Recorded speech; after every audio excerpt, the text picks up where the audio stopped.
स्वागत है आपके अपने YouTube channel science hotel academy में।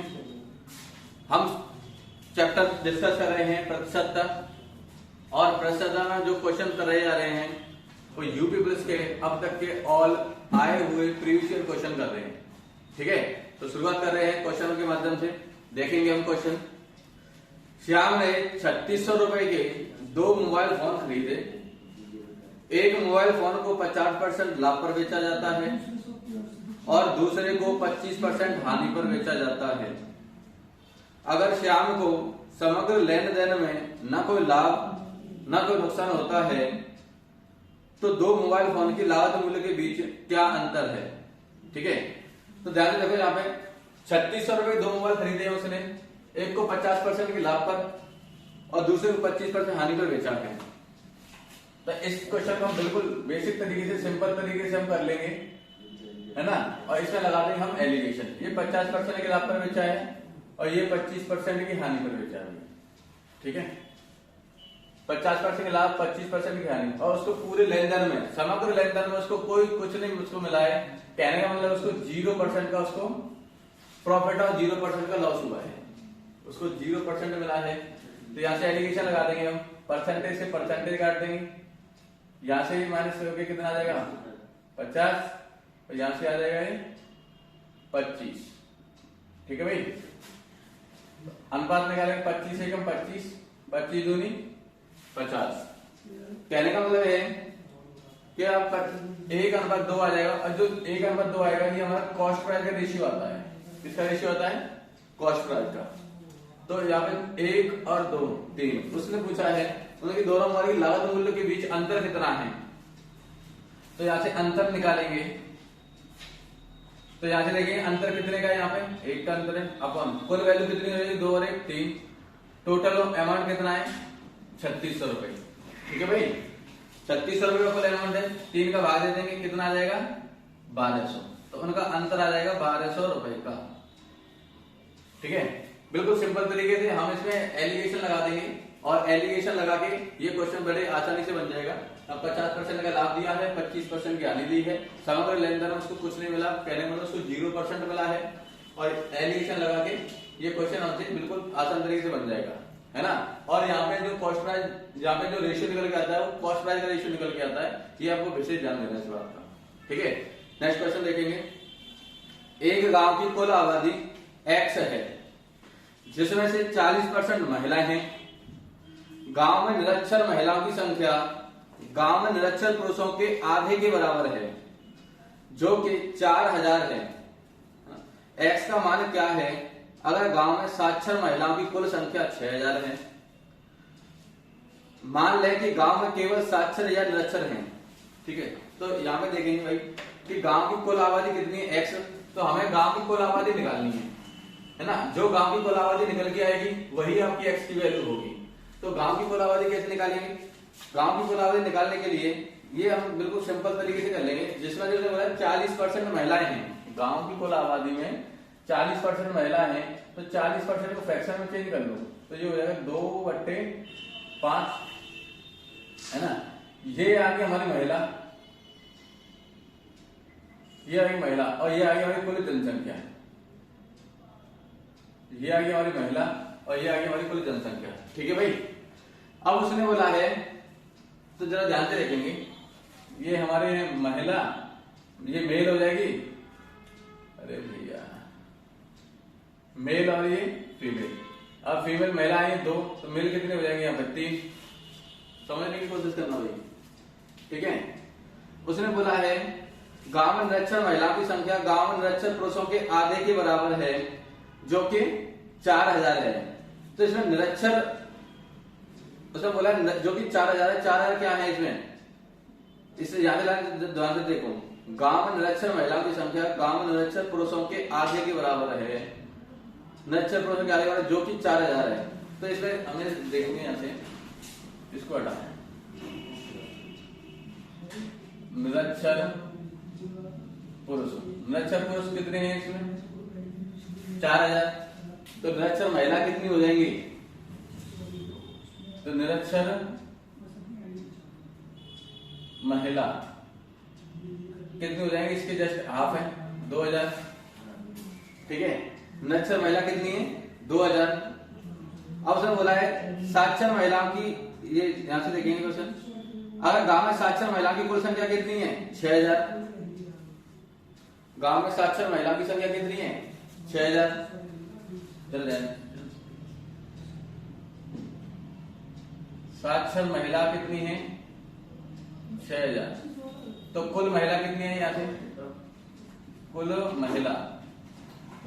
महिला कितनी निकली? 6 तो 8000। कुल महिला निकल गया भाई 8000, ठीक है। और उसने बोला है कि 40% महिला है, तो कुल का 40% कहने का यहाँ पे 2 यूनिट की वैल्यू कितनी हो जाएगी? यहाँ पे 8000। तो 1 यूनिट की वैल्यू कितनी हो जाएगी? यहाँ से 4000। तो कुल जनसंख्या कितनी यहाँ पे? 5 यूनिट। तो 5 यूनिट की कितनी हो जाएगी? यहाँ से 2000 आंसर आ जाएगा, ठीक है। 2000 नहीं, 20,000, ठीक है भाई।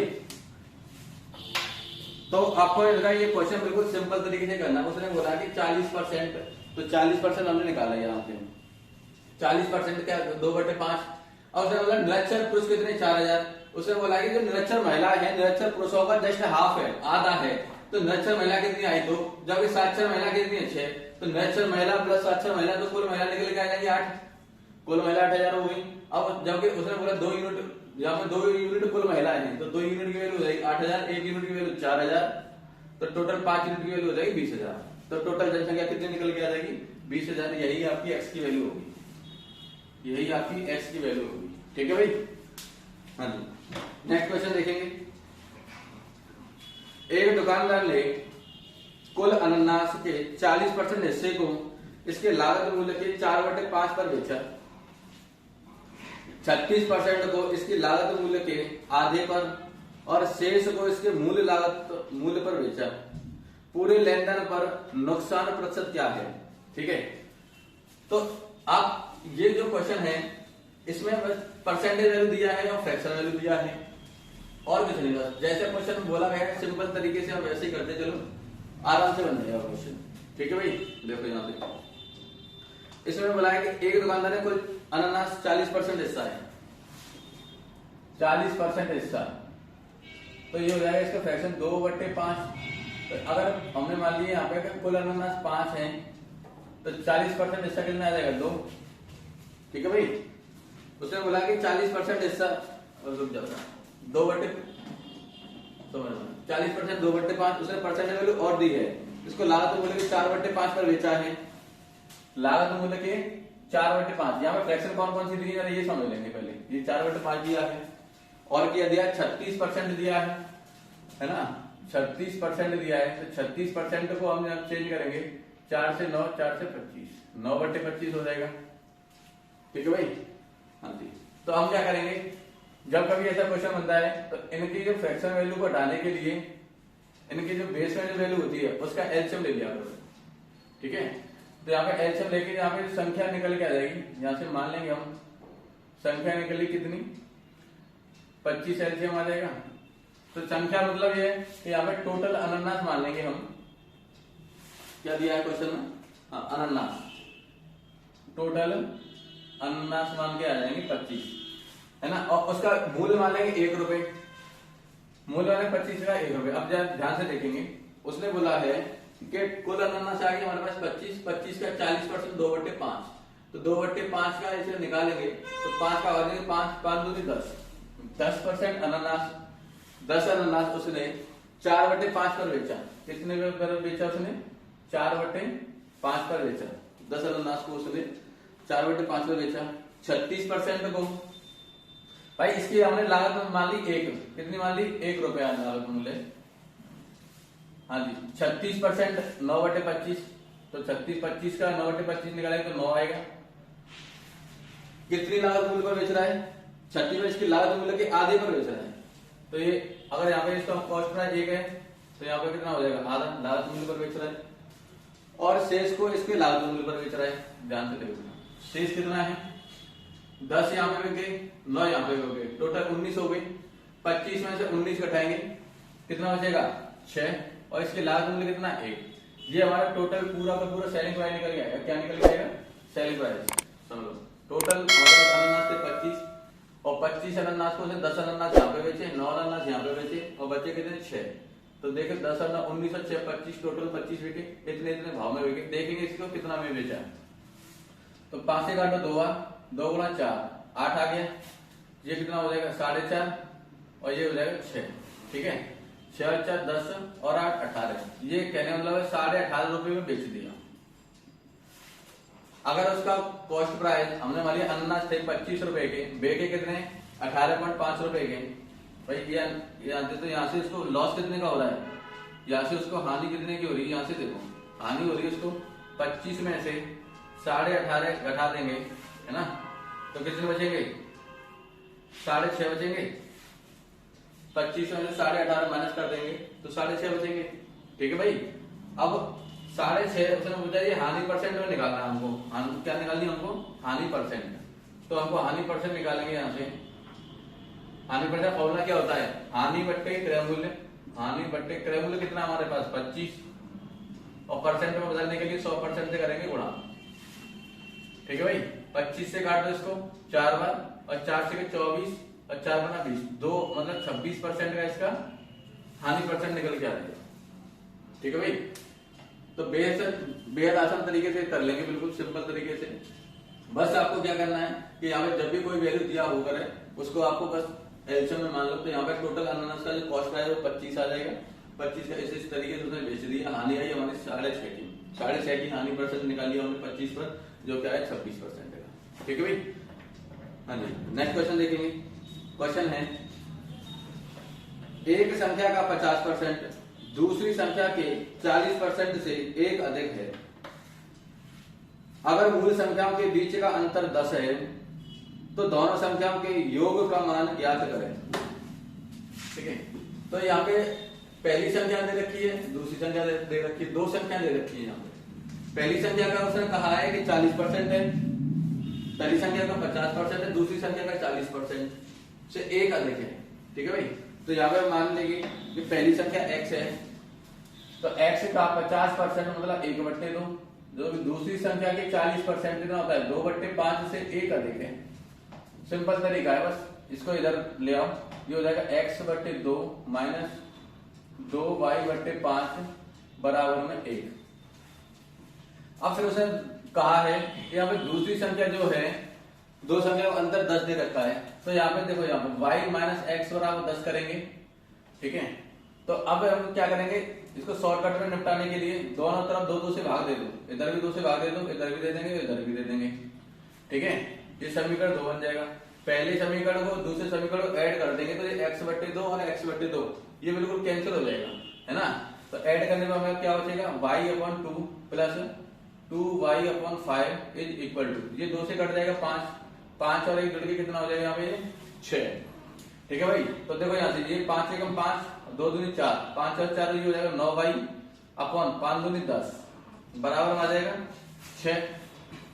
ठीक है, 3 से काटेंगे नहीं, 5 से कम 5 हो तो 7 होगा। यहाँ पे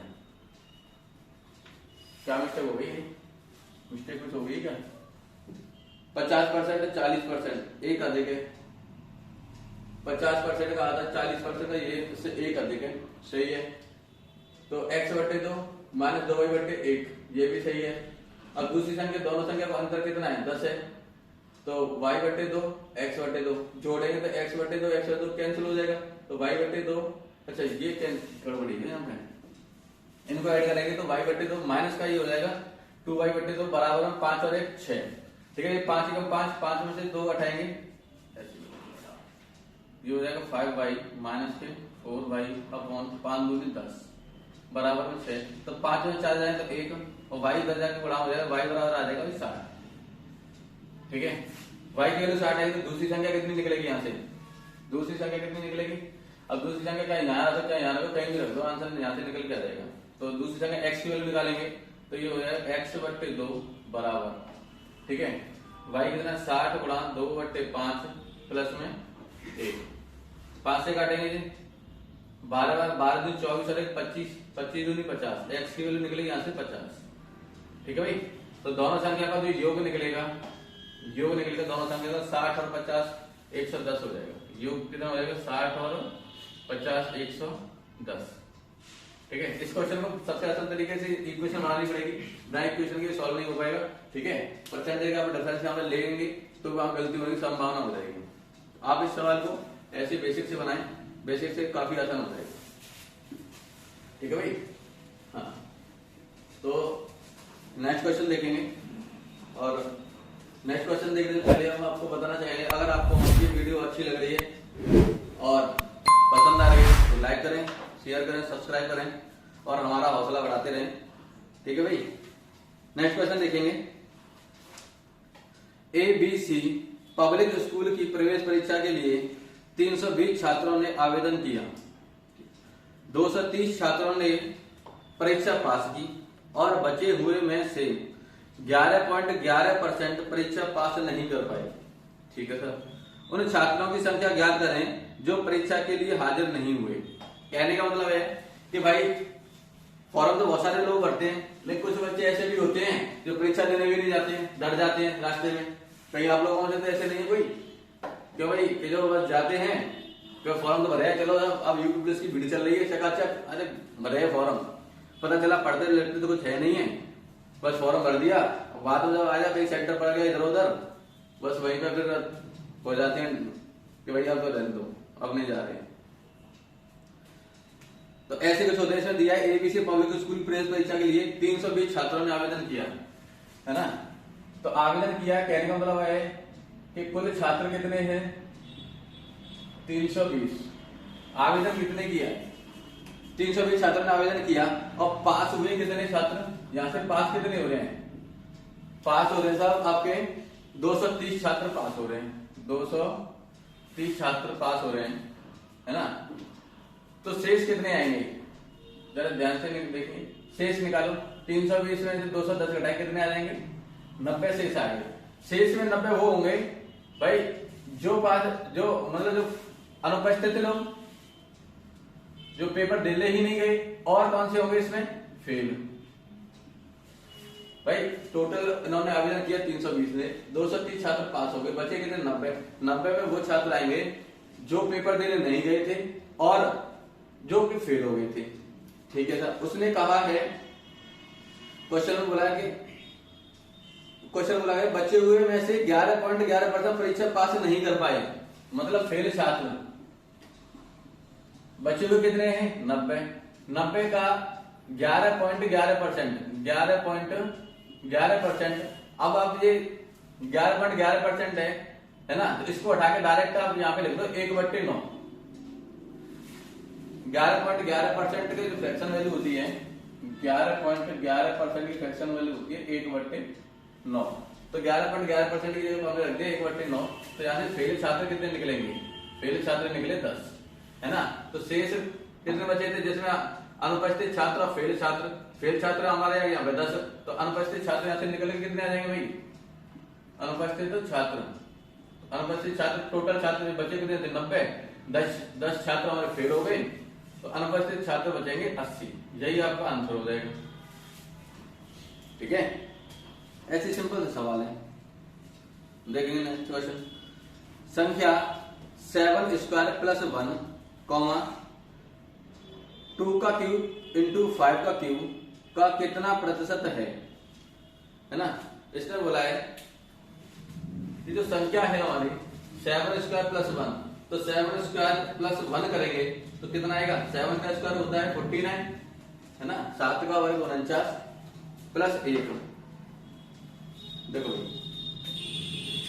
7 का स्क्वायर प्लस 1 है ना, ये कितना प्रतिशत है इसका, 2 का क्यूब इंटू 5 का स्क्वायर, 2 का क्यूब इंटू, अच्छा 5 का क्यूब है भाई, दोनों जगह पे क्यूब है, 2 का क्यूब इंटू 5 का क्यूब। तो जरा ध्यान से देखें, 7 का स्क्वायर कितना होता है 49 और 1 50 बट्टे, देखो 2 का क्यूब 8 और 5 का क्यूब 125 गुणा 100%। परसेंट में निकालने के लिए कौन से गुणा करेंगे, नहीं करेंगे। अगर ध्यान से देखें भाई, 5 से काटो इसको 10 बार, 5 से काट दो इसको 25 बार, और 25 से काटेंगे इसको 4 बार, 4 से काट दो 8 को 2 बार, 2 से काटा ये 5 बार, तो आपका आंसर आ जाएगा 5%। ठीक है, काफी घटपीट हो गई है, ध्यान से करेंगे, बिल्कुल आंसर आएगा आपका 5%। ठीक है, हाँ जी भाई। तो क्वेश्चन बिल्कुल आसान तरीके से सॉल्व कर देंगे, कोई दिक्कत वाली बात नहीं, बेहद छोटा सा सवाल है। बस आपको ये ध्यान रखना है कि आपको न्यूमरेटर में वैल्यू क्या लानी है और डिनोमिनेटर में वैल्यू क्या लानी है, अंश में क्या रखना है और हर में क्या रखना है, बिल्कुल। और प्रेशर में बदलने के लिए 100% से गुणा करो तो आंसर आ जाएगा। ठीक है भाई, नेक्स्ट क्वेश्चन देखेंगे। किसी संख्या का 40% दूसरी संख्या के 30% से 330 अधिक है। ठीक है, किसी संख्या का 40% दूसरी संख्या के 30% से 330 अधिक है यदि दूसरी संख्या ऊपर उल्लिखित अंतर के 3 गुना से 90 कम है तो पहली संख्या के 4/5वें हिस्से का मान दूसरी संख्या का कितना प्रतिशत है। तो ये सवाल कितना उलझा के दिया है, घुमा फिरा के, है ना, लैंग्वेज इतनी बढ़ा दी है, जबकि सवाल में इसकी कोई दम नहीं है, बहुत आसान सवाल है। जितने सवाल हम करा रहे हैं, एक बार इस वीडियो को पॉज करें, पहले उन सवालों को खुद सॉल्व करें और फिर सॉल्व करने के बाद तब देखें सॉल्यूशन को, तो आपको ज्यादा समझ में आएगा, ज्यादा पता चलेगा, अपनी भी एबिलिटी को पता चलेगा कि आप कितना सीख रहे हैं, कितना नहीं सीख रहे हैं, कितना आप जानते हैं। ठीक है, तो यहां से हम पहले इस लाइन को पिक करेंगे। यदि दूसरी संख्या ऊपर उल्लिखित अंतर के 3 गुना से 90 कम है, तो हमने संख्या मान ली x और y, है ना, हमने संख्या मान ली x और y, तो उसने बोला जो दूसरी संख्या है जो उल्लिखित ऊपर है उसके अंतर का 3 गुना, अंतर कितना है यहाँ पे 330 का, और इसका 3 गुना से 90 कम है, 3 गुना से 90 कम है, तो यहाँ से दूसरी संख्या निकल के आएगी भाई 330 गुना 3 करेंगे भाई, 330 गुना 3 करेंगे कितना आएगा 990 माइनस के 90, तो यहाँ से y की जो दूसरी संख्या है वो कितनी निकलेगी 900। ठीक है, दूसरी संख्या निकल के आएगी 900। अब आइए पहली संख्या पे, उसने बोला है कि किसी संख्या का 40%, किसी संख्या मतलब पहली संख्या का 40%, हाँ जी 40% कर दो, किसी संख्या 40%, दूसरी संख्या के 30%, दूसरी संख्या के 30%, तो दूसरी संख्या कौन कितनी आई हमारे पास निकलेगी 900, 900 का 30% कितना अधिक है 330 अधिक है, 330 अधिक है, ये वैल्यू बनेगी। ठीक है भाई, 2 जीरो से 1 जीरो काटा, 1 जीरो ये काटा, 20 से काटा इसको 2 बार, 20 से काटा इसको 5 बार, तो ये हो जाएगा 2x/5 बराबर। ध्यान से देखेंगे ये 330 है, 90 गुणा 3 करेंगे तो 90 गुणा 3 270, 330 इधर जाके 270 प्लस का हो जाएगा, 90 गुणा 3 270, 270 इधर जाके प्लस का हो जाएगा, तो 330 प्लस 270 कितना हो जाएगा 600। डायरेक्ट लिख सकते हो ना, है ना भाई, आप अगर समझना चाहें तो ये 330 ऐसे आएगा, 330 माइनस का प्लस के 270, तो 330 प्लस 270 कितना हो जाएगा 600, है ना, तो मैं डायरेक्ट यहाँ पे लिख दिया मैं 600, तो 2 से इसको काट देंगे हम 300 बार, तो x की वैल्यू कितनी आ जाएगी यहाँ से 1500, तो पहली संख्या निकल के आएगी 1500, दूसरी संख्या निकल के आएगी 900। ठीक है भाई, तो उसने पूछा है पहली संख्या के 4/5वें हिस्से का मान दूसरी संख्या का कितना प्रतिशत है। अब पहली संख्या का 4, ये पहली संख्या आई, पहली संख्या के बाद कितनी आई 1500, उसने बोला 1500 संख्या का 4/5 निकालो, 5 से काटा ये 3 बार, ये आया 1200 निकल के। अब उसने बोला है कि दूसरी संख्या का कितना प्रतिशत है, दूसरी संख्या का, तो ध्यान से देखो हमारे पास ये 1200 आया, ये इधर देख लो,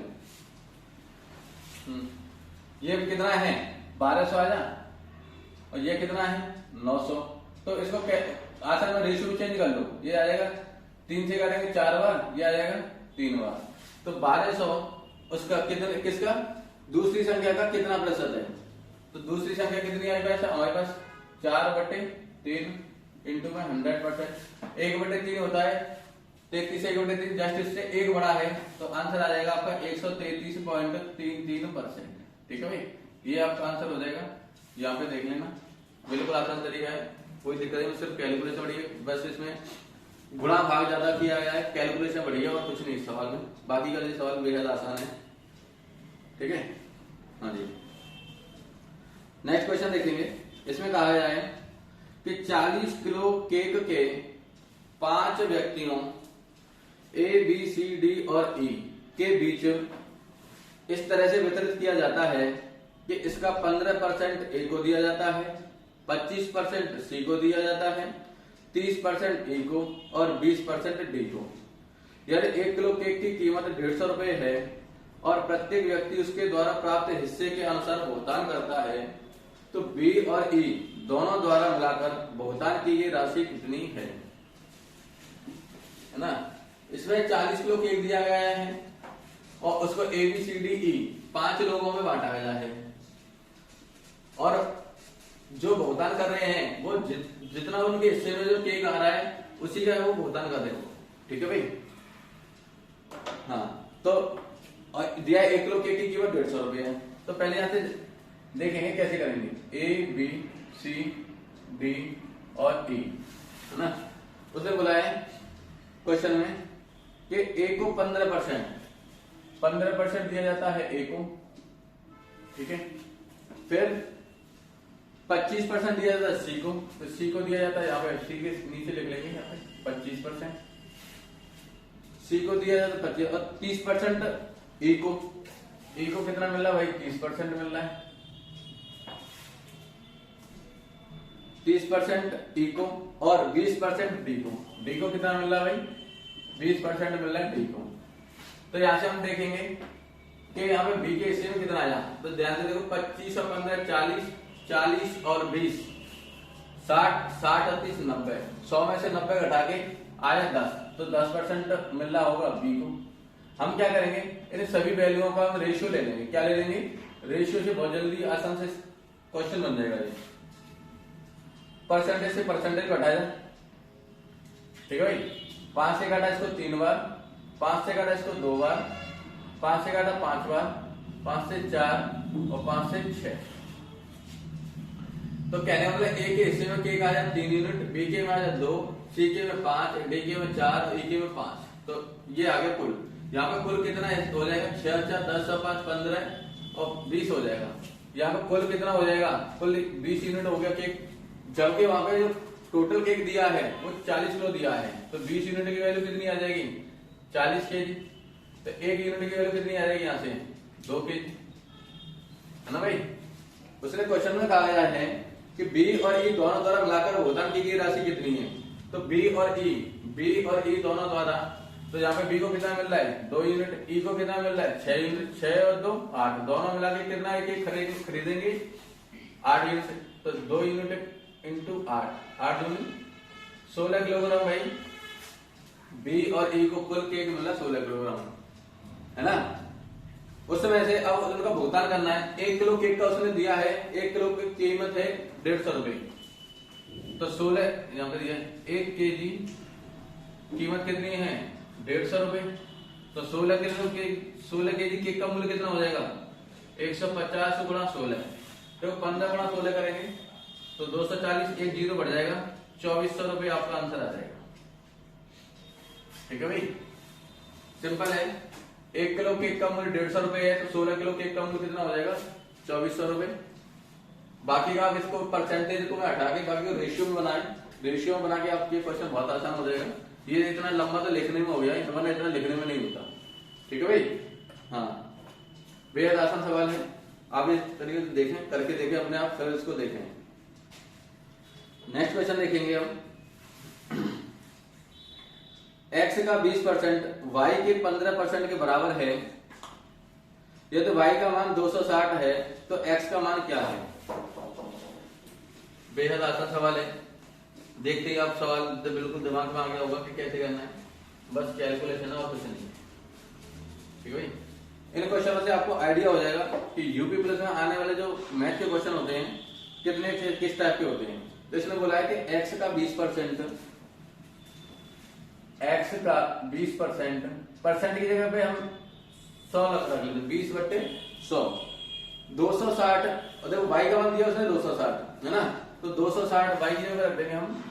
260 का 15% है। 260 का कितना दे रखा है? 15%। हाँ भाई, बस ये कैलकुलेशन है और आपका आंसर आ जाएगा x का मान। तो 2 जीरो से 2 जीरो काट दो, इससे कट जाएगा कितनी बार? 13 बार। 15 गुना 13 कर लो भाई, कितना आंसर आ जाएगा? 15 3 45, 5 15 15 4 19, 195 आपका सिंपल सा सवाल आंसर आ जाएगा। हाँ जी, एक और सवाल देखेंगे।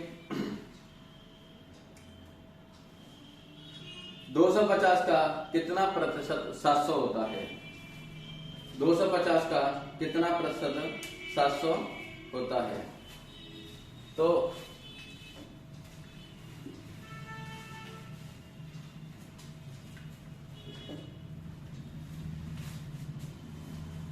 दे रखा है हमें 250, हमें मान लिया x प्रतिशत, 250 का x परसेंट कितना आ रहा है? 700 आ रहा है। हमें मान लिया यहाँ पे कि 250 का x परसेंट निकालें तो 700 आ रहा है। तो बताइए कि यहाँ पे कितना आएगा? तो x का मान होगा वही हो जाएगा। तो 0 से 0, 5 से काटाइए 5 बार, 5 से काटाइए 2 बार, 5 से काटेंगे 140 बार, ठीक है भाई। तो x बराबर आ जाएगा 280। कितना प्रतिशत आ जाएगा? 280% का आंसर आ जाएगा।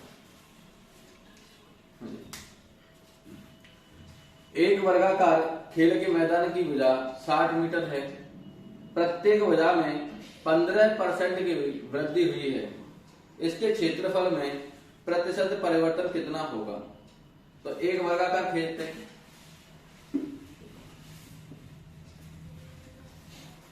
एक खेल का मैदान है जिसका जो वर्गाकार है उसकी भुजा कितनी है? 60 है। पहले उसकी भुजा कितनी थी? 60 थी। अब उसकी भुजा को बढ़ा के 15% बढ़ा दिया, तो 60 पे 15% 9 हो जाएगा, तो 69 हो जाएगा, है ना। ये नई, ये पहले थी और ये अब आ गई, ये भुजा आ गई। तो भुजा का रेशियो निकाले यहां से। तो रेशियो निकालेंगे, 3 से काटेंगे 20 बार और 3 से 3 2 6, तो ये आ गई इसकी भुजा। ठीक है भाई। हमें भुजा क्षेत्रफल में, तो अगर क्षेत्रफल होता है वो भुजा का स्क्वायर होता है, तो यहाँ भी इसका स्क्वायर कर दो, है ना। 20 का स्क्वायर कितना हो जाएगा यहाँ पे? 400, और 23 का स्क्वायर हो जाएगा 529। तो 400 से 129 कितना बढ़ा है? 129 बढ़ा है 529 पे, बट्टे में 400, गुणा में 100% प्रतिशत वृद्धि निकालने के लिए। तो भाई 2 0 से 2 0 काट जाएगा, 4 से इसको काट दो, 4 के 12, 4 दूनी 8, 1 बचेगा, 32.25% की वृद्धि आ जाएगी। ठीक है। जब कभी भी ऐसा सवाल दिया करे तो जस्ट आप उसको रेशियो में चेंज करें और उसके फॉर्मूला के अकॉर्डिंग उसको सॉल्व किया करें। जैसे उसका फॉर्मूला होता है कि वर्ग का क्षेत्रफल होता है वो होता है भुजा का वर्ग। तो पहले हमने यहाँ पे भुजा निकाल ली, ठीक है, जो 20:23 आया अनुपात में निकाल के, ठीक है, आसान हो जाता है। और फिर उसका जो क्षेत्रफल होता है भुजा का वर्ग, तो भुजा का वर्ग 20 का वर्ग 400, 23 का वर्ग 529, बस सिंपल है। इसमें से हमने देखा कि कितनी वृद्धि हो रही है, 129 की, बट्टे में रखा 400, लाभ उसमें वृद्धि प्रतिशत निकालने के लिए 32.25% की वृद्धि आ जाएगी। ठीक है भाई। नेक्स्ट क्वेश्चन देखेंगे। एक घनाभ की लंबाई, चौड़ाई और ऊंचाई 5:4:2 के अनुपात में है। यदि चौड़ाई और ऊंचाई को आधा कर दें जबकि लंबाई 3 गुना कर दी जाए तो घनाभ की भुजाओं के कुल क्षेत्रफल में क्या परिवर्तन होगा? ठीक है भाई। तो यहाँ पे उनकी भुजाओं का रेशियो दिया है और नई भुजा भी दिए है। उन्होंने कहा है कि 5 उनकी जो लंबाई, चौड़ाई, ऊंचाई, एक घनाभ होता है LBS, लंबाई, चौड़ाई और ऊंचाई, लेंथ, ब्रेथ और उसकी हाइट। ठीक है भाई।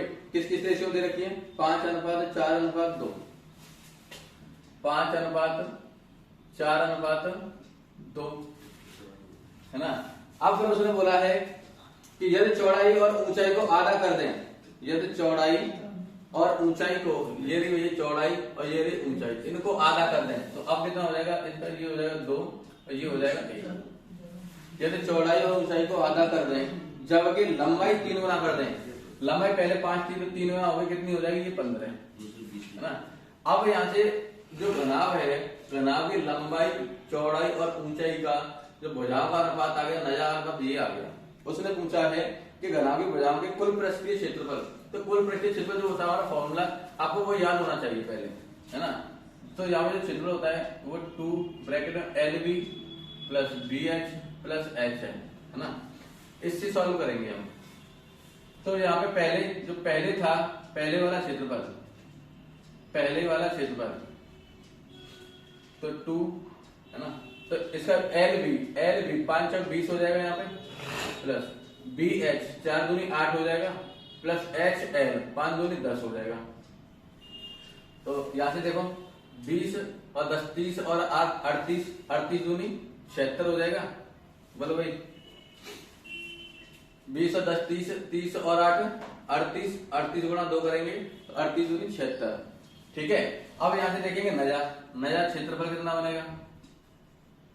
नया क्षेत्रफल हमने देखा है यहाँ पे, तो 2 ब्रैकेट में यहां से 15 दूनी 30 प्लस 2 एकम 2 प्लस 15 एकम 15।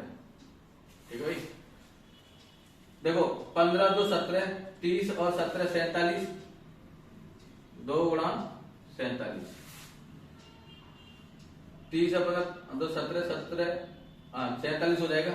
अब उसने पूछा है कि पहले यहाँ का है 76, अब हो गया इतना, तो वृद्धि कितने की हुई है, वृद्धि हुई है कि कमी हुई है ये देख लेंगे।